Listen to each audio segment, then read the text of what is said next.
এভাবে শোল মাছ দিয়ে লাউয়ের তরকারি রান্না করলে পাশের বাসায় ভাবিও দৌড়ে আসবে।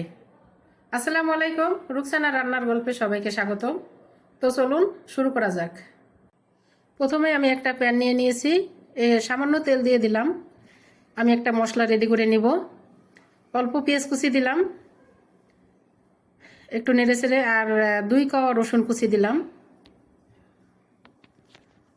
একটু ভেজে নিব। এখন দিয়ে দিচ্ছি 2টো তেজপাতা টুকরো করে, আর দিব কিছু জিরা। ভেজে আমি মশলাটা তুলে নিলাম, এটাকে বলে ফোড়ানি।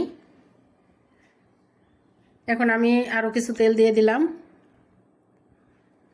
পরিমাণ মতো। পেঁয়াজ কুচি দিয়ে দিব।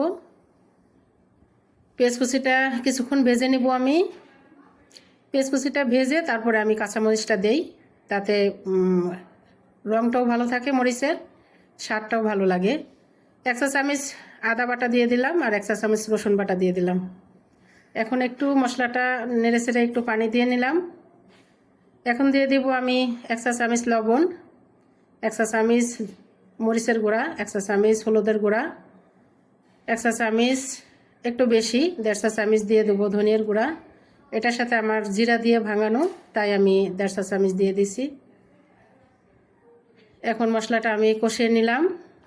দেখুন আমি শোল মাছটা কি সুন্দর পরিষ্কার করে নিয়েছি সাদা করে।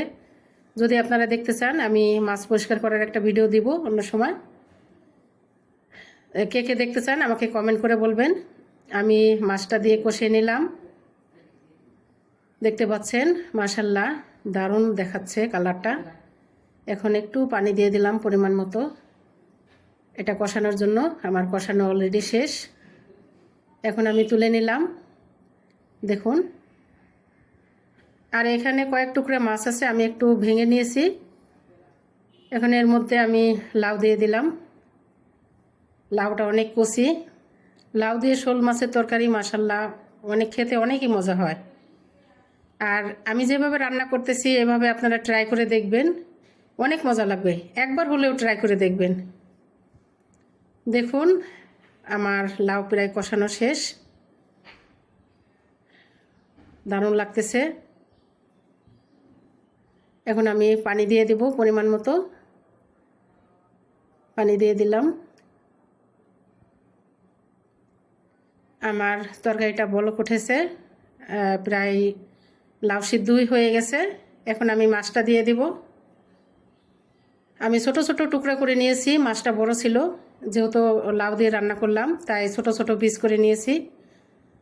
খেতে ভালো লাগবে বা মাছের মধ্যে মশলা ঢুকবে। দেখতে পাচ্ছেন মাশাআল্লাহ অনেক ভালো লাগতেছে কালারটা।